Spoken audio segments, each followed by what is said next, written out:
आराम से बोले नारियल फोड़ तो पत्थर से आवाज़ आती है। तो आप अभी भी थोड़ा सा मेहनत करके अपने ज़िंदगी को इस मुकाम पर कर लीजिए ताकि आपको आने वाला समय में कि एक पुजारी ने एक मूर्तिकार से कहा कि हमें एक मूर्ति की ज़रूरत है, मूर्ति हमें एक बना दीजिए। यहाँ पे 2 पत्थर है, पत्थर भी उन्होंने दिया था पुजारी ने कि जिनको मूर्ति बनवाना था वही पत्थर भी दिया था। तो कहा कि हमें एक किसी मतलब हनुमान जी मान लीजिए, शिव जी मान लीजिए, किसी का भी एक मूर्ति बना दीजिए।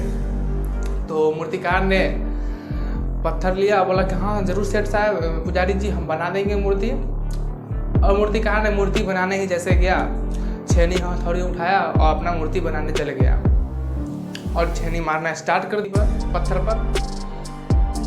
और पत्थर पर जैसे ही मूर्ति बनाना स्टार्ट किया तो पत्थर से आवाज़ आती है कि क्यों हमें मार रहे हो, दर्द होता है, मुझे छोड़ दो, जाओ। तो मूर्तिकार ने वहाँ से चला गया, छोड़ दिया उस पत्थर को।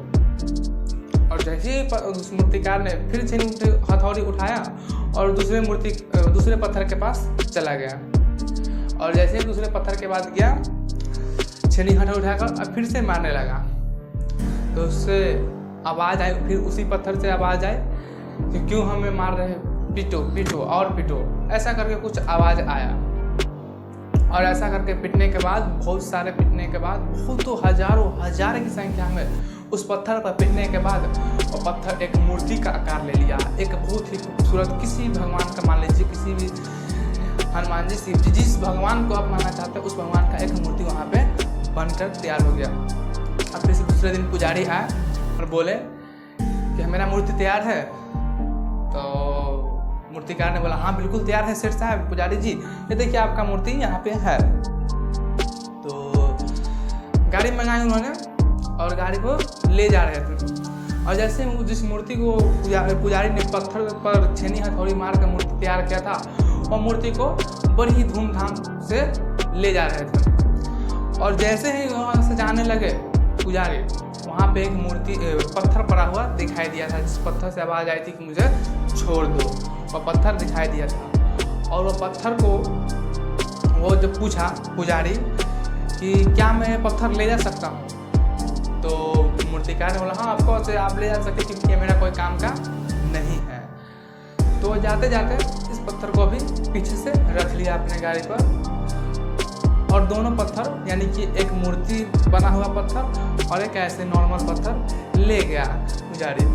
और उसके बाद जो क्या हुआ वो बड़ी ही रोचक कहानी है, ध्यान से सुनिएगा। मूर्ति को ले आने के बाद और वो पत्थर, नॉर्मल सा पत्थर ले आने के बाद मूर्ति को रखा गया मंदिर में, और नॉर्मल जो पत्थर था उसको रखा गया गेट पर। और उसके बाद वहाँ पूजा मतलब मूर्ति है तो पूजा होना अनिवार्य है। तो वहाँ पे लोग पूजा करने आने लगे, और पूजा करने आते तो लोग वहाँ पे नारियल भी लाते हैं। तो बाहर जो रखा हुआ है पत्थर नॉर्मल सा, उस पर लोग आते हैं और आराम से बोले नारियल फोड़ते हैं और अंदर जाकर नारियल का प्रसाद चाहते हैं। अब जो भी मूर्ति है उसका प्रसाद चाहते हैं। और थोड़ी कुछ देर बाद हर 30 मिनट पर कुछ लोग आते हैं, जय हनुमान जी, वहाँ पे पत्थर पर नारियल फोड़ते हैं, जय माता दी, कुछ वहाँ पर भी नारियल फोड़ते। मतलब जो पत्थर उस समय थोड़ी सी दर्द से कहरा रहा था, उस पत्थर को अब सालों साल वहाँ पे पीटना पड़ेगा, क्योंकि शुरू का दर्द और लास्ट का दर्द बहुत फर्क होता है। वो पत्थर मन ही मन सोचने लगा कि काश हम भी उस समय थोड़ा सा चोट सह लेते तो आज ये परिस्थिति देखना ना पड़ता। तो दोस्तों ये कहानी आप सबको सिखाती है कि शुरू का दर्द यानी कि बचपन का दर्द और जवानी का दर्द और बूढ़े का दर्द